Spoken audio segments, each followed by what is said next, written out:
a.m., the Voice of the Philippines proudly brings you Let's Make It Happen with Dean Hernandez. Solve your dilemmas with the help of honest and entertaining coaching. And now, here is your host, Dean Hernandez.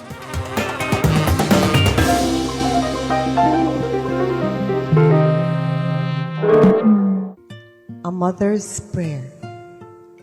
O God, help me always to remember that you have given to me the most important task in the world, that task of making a home.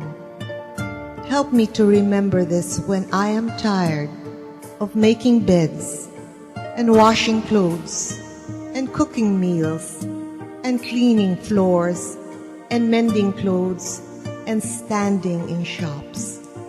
Help me to remember it when I am physically tired in body and when I am weary in mind with the same things which have to be done again and again, day in and day out. Help me never to be irritable and never to be impatient.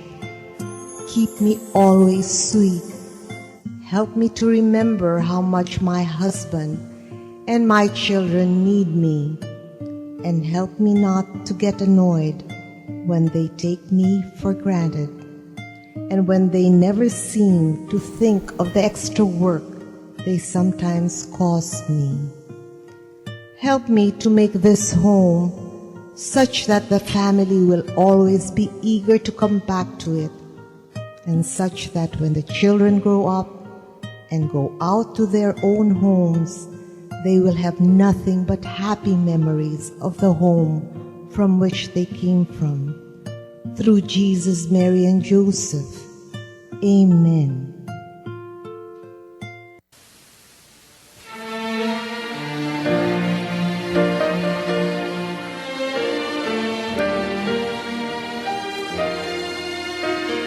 She may be the face I can't forget, trace of pleasure or regret, maybe my treasure or the price I have to pay. She may be the song that summer sings, maybe the chill that autumn brings, maybe 100 different things within the measure of a day. She may be the beauty or the beast. Good evening, this is Dean Hernandez on Make It Happen every Sunday, 5 to 6, here at 8:10 a.m. DZRJ, the Voice of the Philippines. This evening, I'd like to dedicate that song, She, to all the wonderful mothers out there as it's Mother's Day. Happy blessed Mother's Day to all the women out there in the world listening to us. And this afternoon, we have a very special guest. She is a mother, a wife, and she is also the first ASEAN Woman Leader Awardee that got awarded for the first time last year. And I'd like to welcome her. Her name is Sandra Sanchez Montano. Can you greet all your fans out there, Sandy? Hi, good evening, everybody. Dean Hernandez, good evening, and all our mothers out there. Happy Mother's Day to all. Well, Sandy is here with Sam, her only daughter and her youngest. She has agreed to spend time with us, to be with all of you listeners of 8:10 a.m. So if you want to interact with Sandy, do call us at 895-4460 or 897-8374.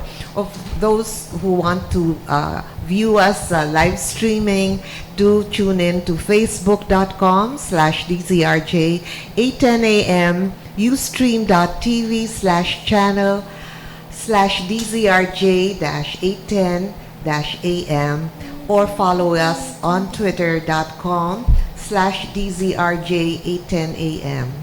we are right now experiencing in some parts of the country signal number 4 in 4 regions. And Sandy's story to have won the ASEAN Entrepreneurship Leadership Award for 2014 is a result of her putting up with her husband Alvin Montano. Cheers. Sandy, can you share with our listeners what does Cheers stand for? CHEERS is an acronym of Community Health Education Emergency Rescue Services. We use CHEERS as a platform for people who would like to be educated to save lives. Getting it from my experience as a survivor of a disaster. That's why with the signal number 4 that's happening now in Isabela and Cagayan Valley, I could really empathize with all the people that's being affected, and for all the mothers out there who has concerned, yes. Yeah, our concern and our prayers and hope that you will be safe out there. Okay. Ladies and gentlemen, 25 years ago on July 16, 1990 at around 4:36 in the afternoon, our guest Sandy was a first-year college nursing student at the St. Louis Baguio University. Can you share with us the story of what happened at that particular moment, Sandy? Around 1:30 in the afternoon, the boarding house, the school is shaking already, and then we were told to evacuate and go out of the school. Okay. Yes. So we've asked our professor, where will we go? And then he told us, anywhere that is open and safe. So being at a very young age, a debutant. Yeah. Yeah. We usually don't know where will we go. Are we going to hide somewhere? Are we going to climb up the building, or are we going home? So we decided to go home to our boarding house. So during the time that we're getting our stuff, and then suddenly the building up crumbled, and our boarding house was affected already. So we were trapped under the rubble for 3 days with some of my board mates. Okay. 3 days of no water and no food. Sandy, can you share with our listeners, because we're heard all the way around the world for the Ustreamers of Facebook and Ustream and Twitter, and all over the Philippines, how do you survive 3 days of no water and no food? On the first few hours after I was under the rubble already, I couldn't think of I couldn't think of anything but pray. And during those times, I prayed that maybe if I given a chance and I would survive this disaster, I would like to dedicate my second life for the betterment of mankind and human being. And then next is I could not really shout, because I am thinking of conserving my energy. Your energies, yes. And I just relax, keep quiet, and think of those beautiful memories where I had with my family, with my friends. So I was able to lead onto those days even without water and food, because I know in my heart that I want to survive. Of course. So it's the will to live was there. The will to live was there. And how were you found? I was found with a sniffing dog. Okay, so let's love the dogs. Okay, Yeah. the K9, yes. Yeah, They and are then- our friends, yes. And then after, on the third day, I really felt that, there's already the star bright that I could see, and it seems that my body and soul is already Separating. Okay. And then afterwards, I was able to smell. There is the stinky odor. Yes, and because of the cadavers Yes. and the death around and then you. there is air. So when I opened my eyes, I was really surprised that I was out already in the rubble. Oh, okay. So you regained consciousness in Burnham Park already. I regained consciousness in Burnham Park. I really don't know what happened after I was dig out, because I was unconscious during the time. I'm then. sure, Yeah. yes. For 3 days without food and water, was there raindrops that you were able to drink? There was some raindrops because there are some aftershocks and there are some rain. So, but the raindrops already it's I don't know if it's potable for drinking Yes, or but what. you had no choice. Yeah, because I think because my account officer of Hyatt perished, she was in the basement of that incident. But I think there was a couple of security guard that survived for 2 weeks or 14 days. No, Wow, that's yes, amazing. 14 amazing. days, Yes, yeah. because she was there for 3 days. So after that incident, how did you find yourself back at home? Can you share with them the journey and how your mom received you? Since let's pay tribute to your mom who really saw you through all of this. Actually, when I survived the disaster, and then we're thinking of because during that time Baguio was isolated. There was no communication. There was no relief or whatever that's being given to us. So I thought of, I survived disaster, but maybe I wouldn't stay long because there's no really good medical attention or food Yes, being given to the survivors. So Yes. some of my friends and we walked on Session Road. We went to UP, University of Baguio, until such time that there was this certain group that they've decided to, why don't we just cross from Baguio to Nagilian, going down to La Union, so we could find maybe food and at the shelter. same time going transportation going to our place in Pangasinan. So without second thought, Thoughts. I give into to this group and I joined them. During the time that we were crossing the Nagilian Road, there were some aftershocks and some of our friends even fall from the mountains. So when we already reached Bawang La Union, okay, so that was already in the afternoon. We started walking around 4 o'clock in the morning, and Wow, then we okay. were able to reach Bawang La Union and around 3 or 4 o'clock in the The afternoon, wow. 12 Okay. hours walk. And then when we were already in Bawang La Union, so we asked for some jeepney ride, and then they would ask, okay, do you have money? No And money. then I said, we don't have money. Then you cannot occupy the seats in the jeepney, so all you have to do is in the center, you can sit there. Oh my gosh. So we really have to sit there because we are poor as beggars. Okay. We don't have Yes. anything. We don't have clothes. We don't have You money. didn't have we don't anything. You just Yeah. had the life. Yeah.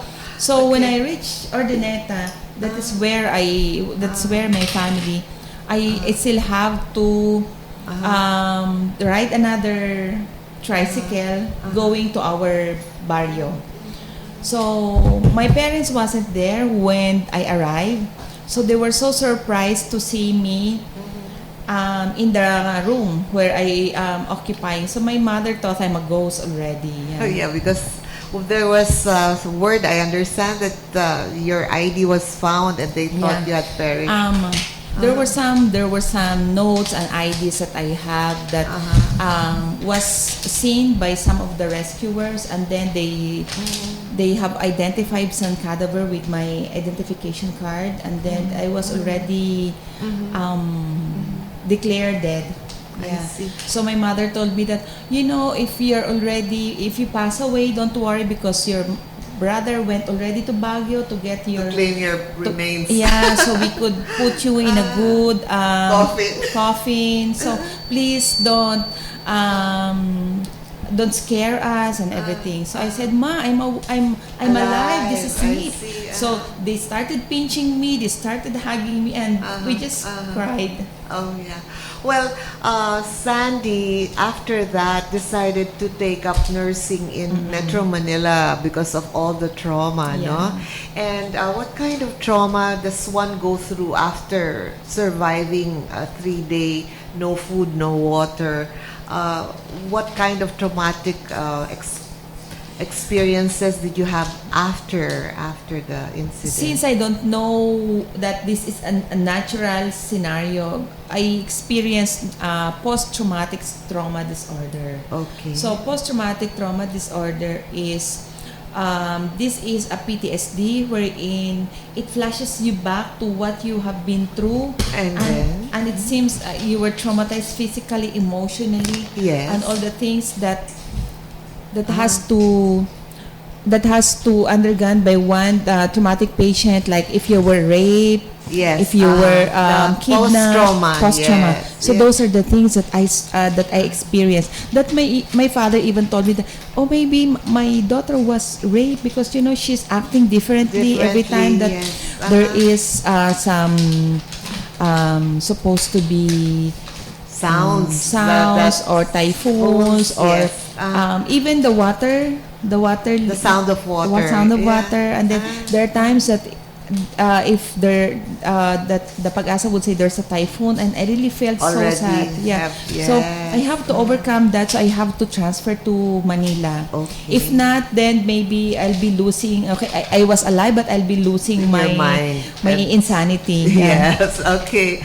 Anyway, as a result of that, as Sandy was studying to be a nurse, she spent time teaching people how to respond to medical emergency situations such as the one she experienced. And actually, that is how she and her husband, they were planning to spend their lives in the U.S. as emergency medical technicians or EMTs, no? Or emergency medical services. So, Sandy, what made you decide to come back to the Philippines? When we were in the States, and then when we decided to really work there as nurses, it's every now and then we would read that there are some disaster, there are some typhoons happening in the Philippines, and then one time my father-in-law called us, and then he asked, "Okay, why are you staying there? Why don't you come back in the Philippines and serve the country? Because during the time you were born, nurtured, and educated, it is the motherland who gave that to you. And now you're ready to work, you're serving another nationality." Yes. So he asked me, "Okay, Sandy, tell me, okay, how much money do you want in your bank? How many cars do you want to drive? And how many houses do you want to build in order for you to say that you're happy and you're satisfied? Why don't you go back here and serve? And maybe after a few years, if you're not satisfied and if you're really longing for more income, then you can go back to the States and work as nurses." Yeah. So we accept the challenge of my in-laws, and by 2008 we set up the platform of Cheers. So it was very hard because my husband and I don't have any background on business. We are nurses, and my husband is an artist by profession. So we really have to seek some continuing education in running an enterprise until such time that I've come up to know that there is what we call social enterprise. Yes, and it's this not is what business it is. Yes, itself. But you started with a modest capital from your wedding gifts and things, right? Yeah, we have a pharmaceutical company wherein we do vaccinations, free first aid, free disaster preparedness, That's how free it CPR. started. That's how it started. Until such time that the company and the students would say, "Okay, we're done with all the vaccinations, but we want to continue your training. We want to have next level of training." So we have to separate now the vaccination to the foundation and to the corporation. And the initial capital that we have is 250,000 pesos, money given during our wedding, and a loan from my father. So with that, we were able to put up Cheers Corporation, and it's now was able to train 35,000 rescuers, frontliners, and healthcare professionals that working around the world. In fact, last week they celebrated their 7th year in operation, and because of the success and demand, they have decided not to go back to the States anymore. And it's very timely, I just met Sandy a month ago, And this Bulusan, possible volcano eruption, and the Nepal earthquake happened. And I was just telling her, you know, Sandy, you and Alvin are here ready to do a service, and I think God is sending us a message by your winning the ASEAN Leadership Awardee for entrepreneurship, because they started this in very modest beginnings. Emergency medical services, or the EMT, or more popularly known as paramedics, as one of the jobs that are available, is something that I think needs to be shared with the world. Yeah, because Sandy's a nurse. She was a member and still is a member of the Philippine Nurses Association. She has been a dean, and she's an educator together with Alvin. Cheers is a emergency medical technician seminar provider, but you also have up to a second year associate degree already here in Manila. Is that correct? We're waiting for the approval of a certain government institution to start the first batch of a 2-year course or 2-year diploma course on emergency medical services, or the paramedic course. Yeah. Okay, we're about to go on station break. I'll be turning over to Nell. But for those of you who are listening and staying on, you know, emergency medical technicians are in such demand around the world.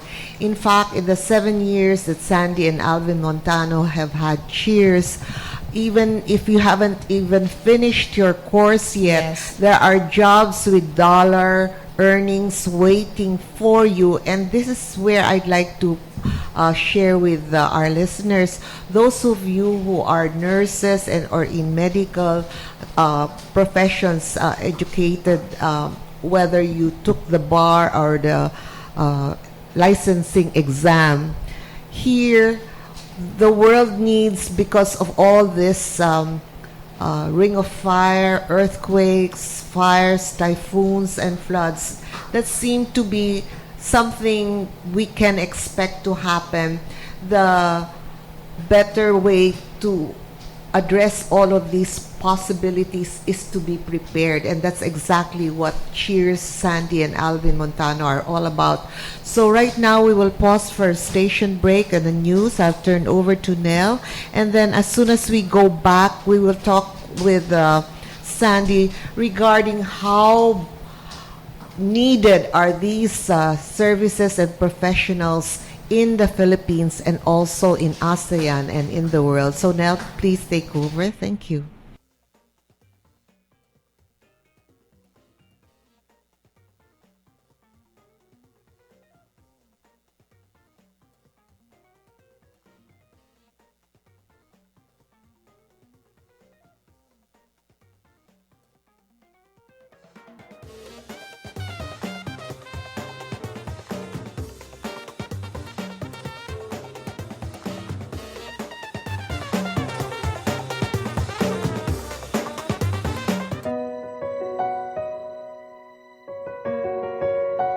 Hi, this is Elvira. Power to Unite with Elvira is very pleased to announce that we are now going to be aired here at DZRJ 8:10 a.m. every Saturday from 5 to 6:30 p.m. The Voice of the Philippines.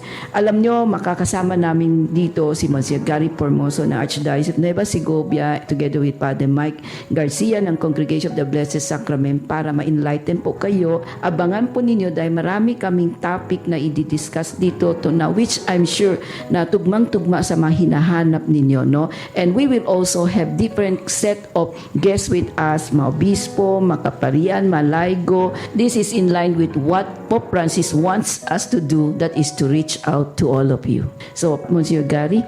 Tangkalikin po ninyo ang aming programa, Power to Unite with Elvira, every Saturday, 5 to 6:30 p.m. Father Mike? This will be a very informative program, so please listen to our Power to Unite with Elvira every Saturday, 5 to 6:30 p.m. Dito po sa DZRJ 8:10 a.m., The Voice of the Philippines. This is Father Mike Garcia of the Blessed Sacrament Congregation. Please always remember to invoke the power of the Holy Spirit, and looking forward to hear from you all.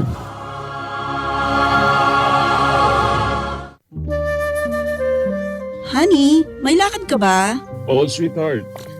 Lalakarin ko pa kasi yung mga clearance ko sa opisina ng Ombudsman, Malacanang at Civil Service Commission para sa retirement pay ko. Hindi na kailangan kumuha ng lahat ng yan, Han. Binawasan na kasi ng GSIS ang documentary requirement. Application form na lang at pag na-process na ang retirement claim mo, hihingan ka na lang ng GSIS ng Declaration of No Pending Case. Dapat notaryado ha. Ganun ba? Mas okay na pala ang serbisyo ng GSIS ngayon. At syempre, sabay nating i-withdraw sa ATM ang retirement pay mo. Basta sabi mo, Han. GSIS, karamay. Para sa karagdagang detalye, tumawag sa Contact Center 847-4747 o bumisita sa GSIS website www.gsis.gov.ph. GSIS, maasahan ng lingkod bayan.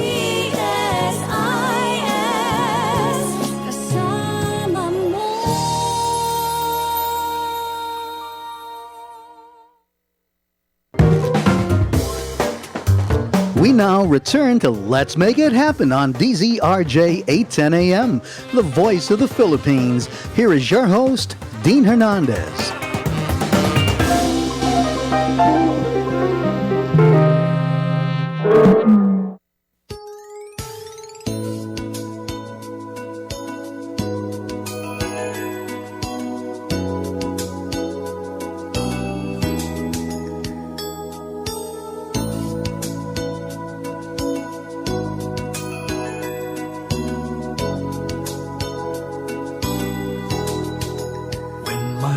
Is through at the end of the day. There's nothing else that I'd rather do than to be with you at the end of the day. To be right by your side makes me feel brand new. 'Cause you're my girl, my woman, my friend, and that's how it's gonna be till the end. Loving you is what I live for, and I can't ask for anything more. You're my woman, my girl, and my friend, rolled into one. You're my man and I'm at the prime of my life. To you I give myself all my heart, all of what I am at the prime of my life. I'll never let a thing come to break us apart. 'Cause I'm your girl, your woman, your friend, and that's how it's gonna be till the end. Loving you is what I live for, and I can't ask for anything more than to be your woman, your girl, and your friend. Gentlemen, I'm Dean Hernandez here with Sandy Montano, our girl, our woman, our friend, our ASEAN Leadership Awardee. She is our emergency medical services educator. She put up cheers with her husband, Alvin Montano, and we are now going to talk about why it is so important that a family, community, city, barangay, Philippine nation, and ASEAN needs professionally trained emergency medical technicians. Sandy, please share with us why this is so. Yeah, good afternoon to all our viewers and listeners. Okay, the snowball effect that we would like to partake in our to the family and the community is that when we deal with emergency, disaster, and calamities, we are dealing with our own we are dealing with our own life. So we would like that all the people who are involved in the rescue and in the pre-hospital operation should be really professionally trained. Why professionally trained? Because we would like to help, and in helping, there are some things that's being done. Okay, if you are helping and you are not qualified, you are not professionally trained, instead of doing good, maybe you could do more harm and damage to the people that you are assisting. That's why here in the Philippines, we saw the gap of having a professionally trained first responders, because the anatomy and physiology of Americans, Filipino, Chinese, Japanese is the same. Why is it in America, in Canada, all the people that's involved in first responder, in emergency medical services, are professionally trained by the different international organizations? Why not in the Philippines? We can do that. That's why when we've started Cheers, we just want to train all the rescuers, because we have a bayanihan system. Yes. In times of disaster, we know for a fact that there's a lot of people who would like to help. That's why if in one family there will be one first responder or rescuer, then chances are that will be in a bigger aspect of the community. Then the whole community will benefit from that, and then in the long run, the city will benefit from that also, because they know what are the policies, what are the procedures, and what are the best thing to do and coordinate in times of disaster. So our platform and our cause, I would like to really ask the help of the government to really fund the program that's being done in the barangay and in the different community level, because anyway there is a calamity fund. So we really have to channel this resources properly on a capacity building, wherein our people, our community will be at par with international standards, and at the same time would be able to have this spirit of bayanihan, that they are confident that they can help and they could really assist medically and anytime during disaster. Well, Sandy, a question I'm sure our listeners are thinking about right now. Do you have to have undergone medical, nursing, 4-year degrees to be able to enroll in an emergency medical first responder training seminar? No, you don't have to be medically inclined. Anybody who has a heart and a passion to save lives, we would like to educate you, and we would like I would like to challenge each and everyone that let's make this a lifelong learning. Yes. Because if we just love to learn, okay, there are people who would at the age of 50s or 60s, they're still in the school.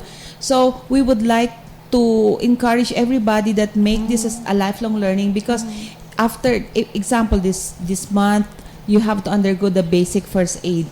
Which is, can you describe? Maybe we can invite all of them to take. How long is the basic first aid? Basic first aid can be done in 4 to 6 hours only. Okay. And then you'll have your certificate, you'll have your digital handbook and everything.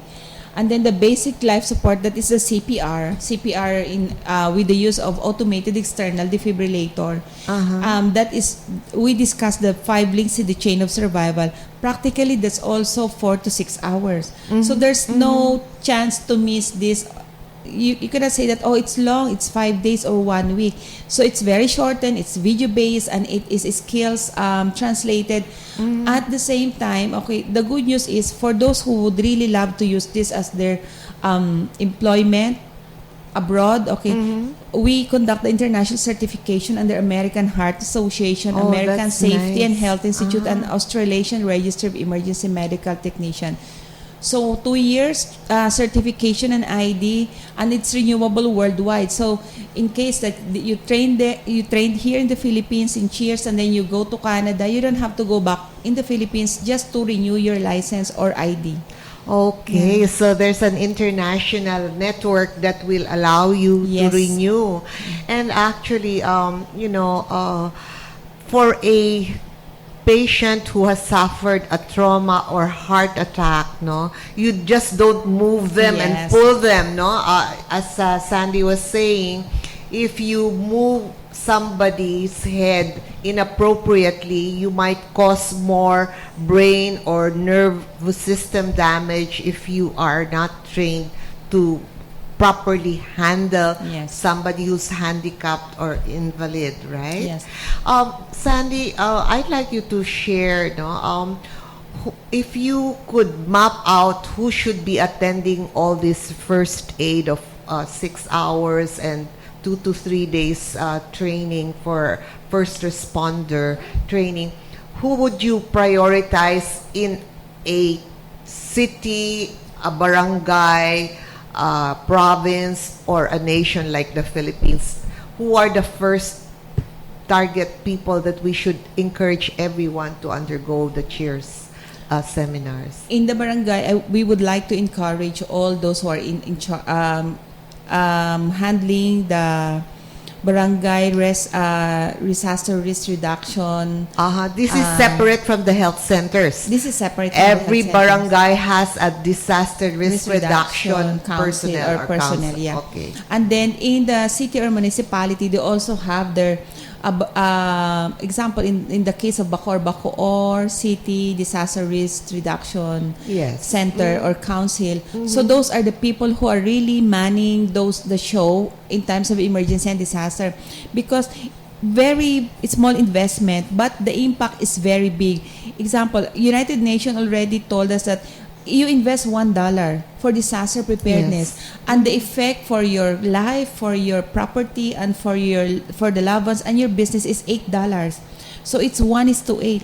So why don't we just group together, especially for those in the barangay, and for those in the regions that is oftentimes visited by typhoons. Yes. And especially in NCR, wherein we are waiting for the big thing that, the according floods. to JICA, the floods and the earthquake in the West Valley Fault.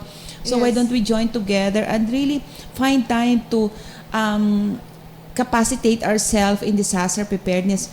It's like, it's a lifelong learning. It's not because 5 years Let's ago. wait for it to happen first, Yeah, and and then then 5 we years will ago, I prepare. already attend a seminar, okay? When you attend the seminar, and then I ask, okay, did you do a mouth-to-mouth resuscitation? Do you do CPR?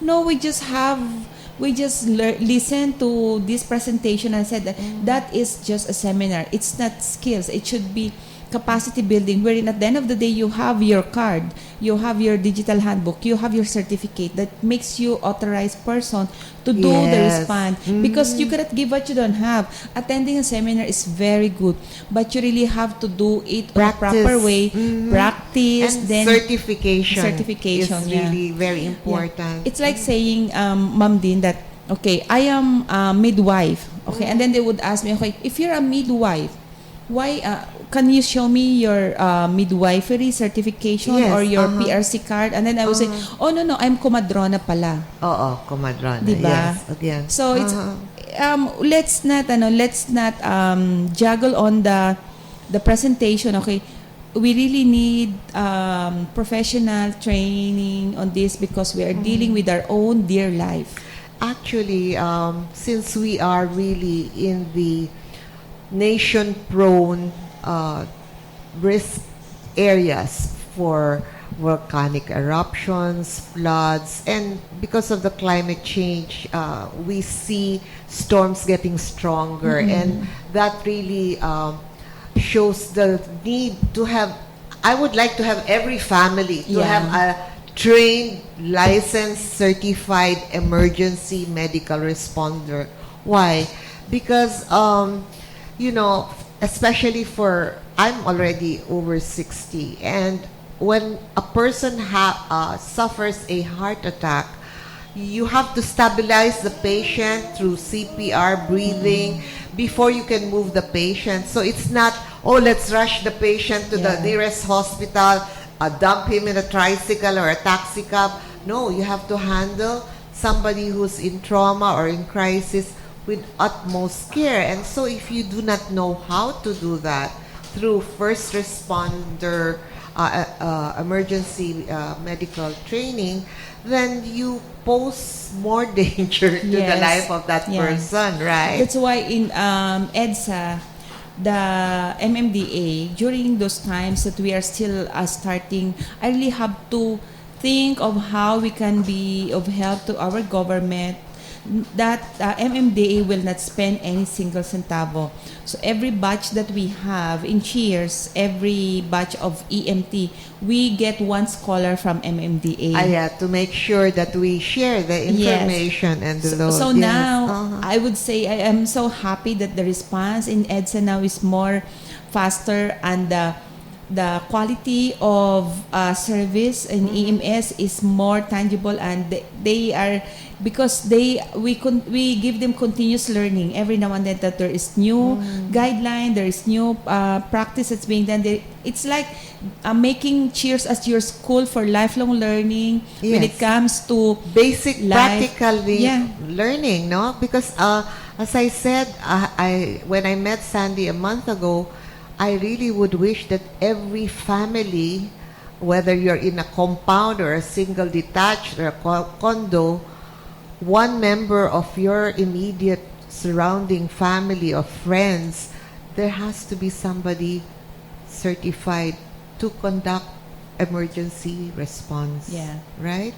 And then, Sandy, can you share with us, since we're on our last quarter of the show, why is it important for Cheers now to share the knowledge, not just here in the Philippines? Can you share what ASEAN countries, since we're moving into ASEAN integration, have already asked Cheers if there's a way that you can share the certification process in their countries? When we've started, our focus is global. Cheers is an international training center, and our partners are global. So I'm happy with the ASEAN integration, and I'm more happier because our neighboring countries like Indonesia, Myanmar, Cambodia, Singapore, and Thailand has signed partnership with Cheers to have this program in their curriculum for their students. And I'm traveling again this May for the ASEAN Skills Network. The ASEAN Secretary General would like to really have skills on ASEAN citizen, and they are considering EMS as part of the skills training that should be provided. Okay. Well, for those of you who are not aware of it, 2015 is the year of the ASEAN integration. In fact, I'd like to greet the faculty of the Asian Institute of Management. Sandy and I just attended a 3-day seminar for senior management led by Dr. Poch Macaranas. And we had there Mr. Juni Del Mundo, who shared with us how his company has become very global in terms of promoting public relations and sharing this wonderful thing that's happening. You know, you've heard of the United States of America. You've heard of the European Union. What ASEAN is actually the union of 10 countries, of which the Philippines should be taking the lead in terms of education. And what greater honor than for Sandra Sandy Sanchez Montano to be the recipient of the first Woman Leader Award. She was awarded in Myanmar. Yeah, that was last year, November 7 to 11. And then another award was given in Hanoi, Vietnam as the Outstanding Asian Woman Entrepreneur. Yes, because she set up this business. Like, what did the journalist say? It's not the S word kind it's of not business. Sexy. It's not demure. It's not. It's not something that is for women. Yes, emergency responding. Yeah. You know, this is the life of the paramedics. We have seen TV series on General Hospital. You see the ambulances there. You know, what are paramedics, or what are the professions and jobs available to those who take up emergency medical services as a area of professional studies? Thank you for asking that, Dean. As a matter of fact, for those to all our listeners who would like to make this as your profession and as your platform or An additional skills to really work local and abroad. Paramedics work are bridging the gap between home to hospital. So they are the pre-hospital. They are the doctors on the road. Okay. Yeah. So being a doctors on the road takes a lot of guts and skills and passion, because it's only you and your patient during the time of emergency. So you really have until they reach the real doctor, the real MRI, and the blood transfusion. Yeah. So you really have to work on your skills, work on the learnings that you have and your guts. So how can you become how can you assist something if you don't have it in you, if you don't have the stock knowledge on it? That's why I always reiterate to our students, especially to nurses. Okay, our dear nurses, you are the best people to become an EMT, because you have a very good knowledge and practice for nursing career, and this is an adjunct. This is the next big part that you can enjoy being in a pre-hospital care.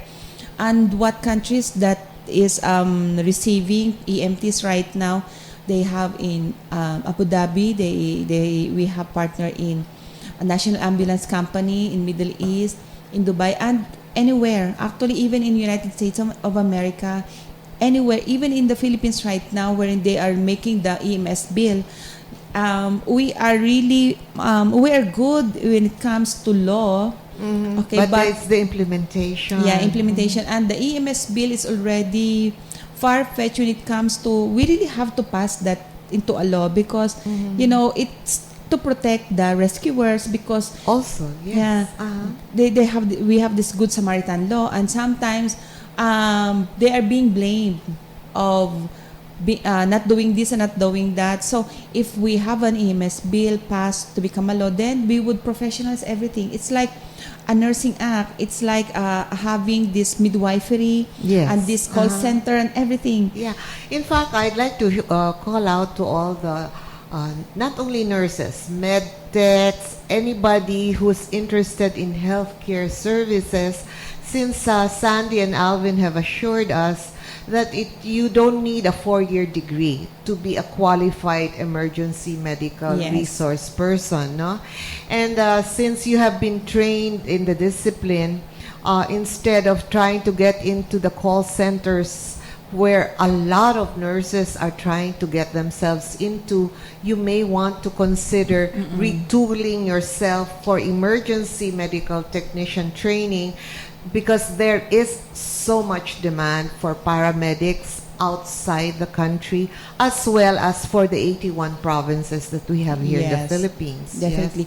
You can use this as your springboard to work abroad, and at the same time a springboard for you to retool yourself. And at the end of the day, what matters most is, because they always ask, okay, Cheers has turned 7 years old, so how much money do you have now? And then I said, this is an industry that is not financially rewarding, but it's life-changing, because if a graduate from Cheers would go on their OJT, and then after like few months they would go back to give their cases, and they would really smile during the time that they are discussing the different. Very fulfilling. Yeah, the different cases that they've helped, even showing pictures, even showing those featured in the TVs and newspaper. So that is the price that they are looking forward now. So now with our partnership also with Private Sector Disaster Management Network, which the chairman is Colonel Alejandro Escaño, we have he invested in ambulance services, so we can now reach out even to 24/7 emergency services, and for those out there who would like a transport from hospital to their houses in the province and so on and so forth, or you need a caregiver or a nurse to take care of your mom while you're away, then we can already serve you on that. Okay. Well, Sandy mentioned that thanks to Colonel Escaño, when the earthquake happened to her and she was buried under the rubble for 3 days, Private Sector Disaster Management Network, or PSDMN, where she is the president and Colonel Escaño is the chairman, was already in Baguio at that time. Yes. You know, it's deja vu, because He you was meet him after how many years again? we met 2011 because when we're introducing ourselves in his office in MFI, and then I introduced myself, and then he invited me, and then he told me about this thing in Baguio, and I said, sir, I was there. I was a survivor, and I was under the rubble. And then there's this sniffing dog and the big man. I think they're either foreigners or what. That because my memory 25 years ago, it's not that intact clear. anymore, that clear anymore. So he said that I was the one who confiscated the airplane of the president, and I was the one who went there who flew there with some rescuers, and so in this time 25 years back, it only shows that God sent Colonel Alex Canyo to really help those survivors in Baguio. And you're the walking miracle. Yeah. We've come to the end of our show. So Sandy, please send your message. I'd like to congratulate you for bringing honor to the Philippines. This is almost, if not more, honoring, like as though you won the Miss Universe for health and medical.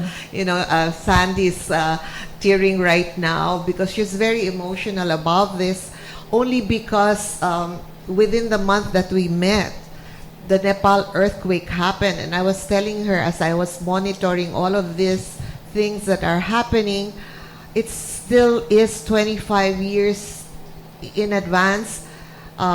Disasters happen and people still don't have water, food, shelter. Our Yolanda victims are still in 10 cities, and now let's pray for our countrymen who are undergoing signal number 4 in Isabela and Cagayan. So we really need emergency medical professional training, and as a country and as ASEAN, we have got to get our act together. So Sandy, take the next few minutes to give your message as a loving mother to your family and to the Philippines and ASEAN in terms of emergency care. Please make your appeal. Yeah, I always told our friends that it's not even raining when God said Noah to build the ark. So now is the right time really to do disaster preparedness, and let's not wait for the big thing to come and we are not prepared. And for those mothers, they are the most affected when it comes to disaster because they are the heart and soul of the family, especially if the man who went out, especially in the case of Tacloban, all the men was asked to go out and prepare for the sandbags and to try to get the waves from coming in. And then majority of them wasn't able to come back with the family, so it's the mother and the kids was left. So since it's Mother's Day, I would really like to congratulate and say cheers to all the mothers out there who are very strong and who are very dedicated, and in some way or another, it's really the guiding light of the family, the community, and the nation. And in the ASEAN, we would really like to influence. If this is a contagious disease, I would like to have this spread cheers in the midst of calamities. Not only in the ASEAN region, but also in our what do we call this? According to Professor Macaranas, we call this the dialogue partners. Okay, the India, the China, New Zealand, and everything. So if we can have cheers in all the family, okay, let's make it happen, because we can never tell when disaster would strike. It could be now, it could be tomorrow. We can never tell. It's only God's divine intervention. So Sandy, thank you so much for taking time out. She should be with her family right now. Her husband and her 2 sons are waiting for her, and Sam here, the little girl.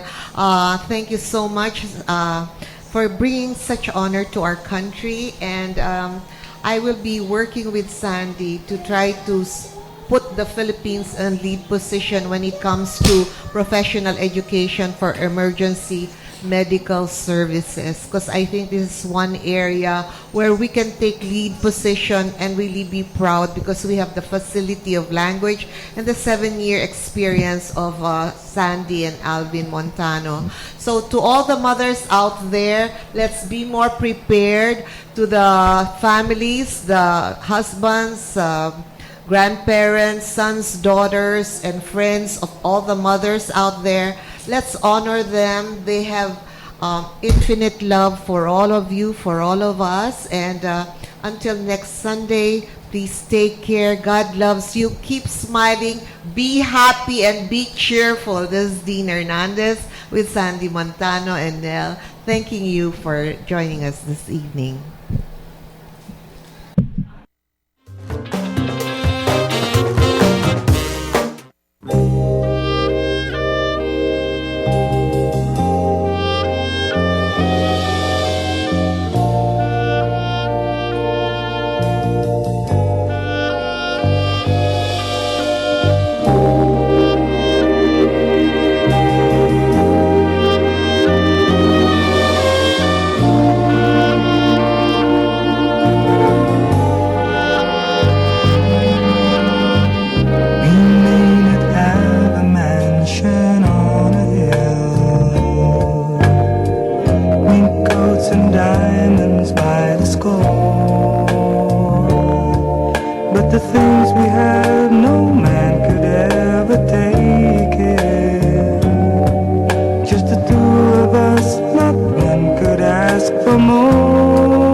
You have been listening to Let's Make It Happen with Dean Hernandez.